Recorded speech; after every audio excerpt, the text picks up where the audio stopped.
Good evening and welcome to a behind-the-scenes peek at the shadow judging panel of this year's Sunday Times EFG Private Bank Short Story Award.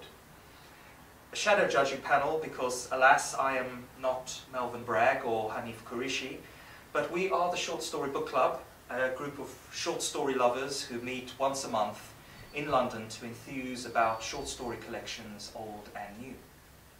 The group is run by myself, Steve Wasserman, along with Meg Hewlett, and from our 100+ members tonight, we're joined by Rebecca Swirsky and Laura Windley and Bernie Deehan and Rohit Talwar. My thing about the story is that I thought it was really well written and fantastic. Okay, my name's Bernie Deehan, and the story I've read is Be a Trip to Llandudno by Kevin Barry. It's a story about a group of real ale drinkers from Liverpool who go on a day trip to Wales to try out some local beers. It's a story about male friendship and male obsessions, and it's shot through with a streak of melancholy. I liked the way it portrayed sort of this group of males and their friendship, which I found probably quite realistic with a lot of people I've met over the years. And I think it's a kind of story that's not really told that often. Really, these kind of characters don't generally appear in fiction that much, or as much as they should. I like the way that it shows their obsessions, with timetables and scoring systems, as a way of kind of distracting from other sort of darker things happening in their life. I think that's quite a male thing to do. It's like kind of the garden shed, basically, or the train set. So I just thought it was a very good depiction of men together. I don't think she really understands in this moment what it is that he's talking about. He's 15 or thereabouts. So begins Emma Donohue's story, and it's set in New Jersey during the American Civil War of Independence. And its main protagonist is essentially a child soldier, this German kid who's caught up in the chaotic moral and social landscape of war in a foreign land. But he's also, I suppose, in a way, kind of caught up in the chaos of his own hormonal reactions to this young girl who he finds on the hunt. And the hunt is essentially this systematic gang rape of local women by his regiment, a hunt which is instigated as much by boredom as a need for subjugation.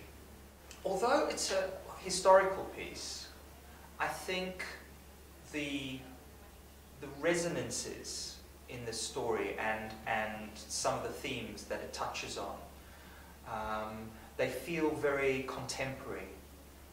Things to do with child soldiers and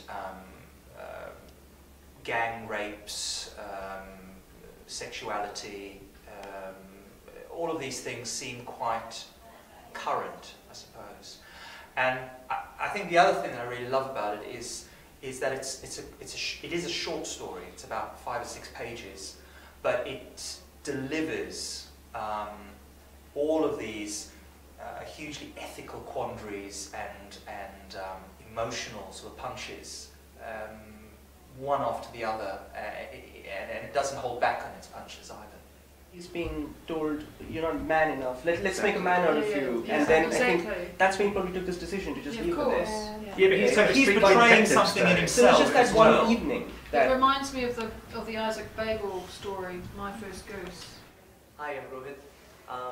The story I enjoyed the most was the one by Kwok called Where the Gods Fly. Kwok takes us through the struggles of a Chinese lady and how she sees her daughter settling in, finding her place in a new land, America, while the mother does not know English and she's struggling at so many levels herself. What I really enjoyed about it is the fact that it's a very clear story about very basic struggle of fitting in and finding comfort in a new place, in a new environment. While of course one realizes that the daughter suffers the most because of that. It's also at some level is a story about parents not realizing the kind of control they may or may not have over their child's future. Quite Excellent. so, I mean, I feel like I got to know them quite Yeah. well in the story. I thought you'd done it. Hi, I'm Becca, and the story that I enjoyed the most was The Current by Tom Lee, and it's a story of pilgrimage, a father and son story. The narrator is the son, and the son and the father go on a journey to the Somme, and on the stopover they stay in Paris for a couple of nights. The father manages to scale the Pantheon using scaffolding. While he's up there, he takes a picture of himself.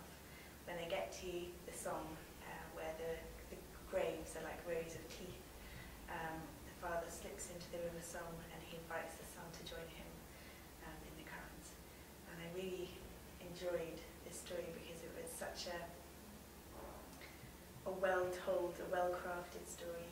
It felt you were in very safe hands. You were being guided by a very strong current, and I just thought it was emotionally very resonant. So she's the one who's going to. Yes. The men will.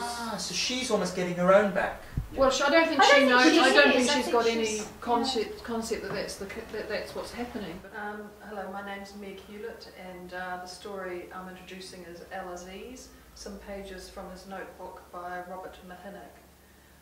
It's a story about Al Aziz, who's an Iraqi man who's slowly made his way to the UK in a fairly sort of circuitous route via Spain and a few other places.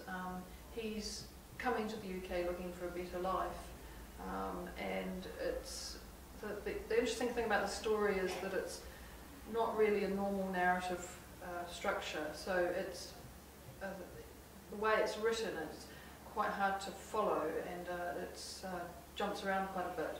And I think the author is a poet, so that has quite an impact on his writing, and it's very dense and really benefits from quite a few readings actually.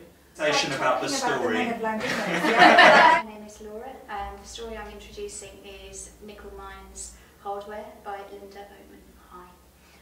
And it's the story of Katie Zook, who is a teenage girl who works in the hardware store of Nickel Mines, which is an Amish community. And it's the story of how she struggles with the aftermath of the school shooting. So I think it's a very human story. It's about a real life event, and it's a story of forgiveness and self-forgiveness. So the votes are in, and now we are going to find out who the shadow judging panel has chosen to be the Sunday Times EFG Private Bank Short Story Award winner 2012. Right. What a mouthful. The Current, Tom Lee. Ooh. The Current, Ooh. Tom Lee. Nice knowing Tom Lee. Where the Gods Fly, Aha. Jean Kwok. The Current, Tom Lee. The Current, Tom Lee. I wonder who's going to get it.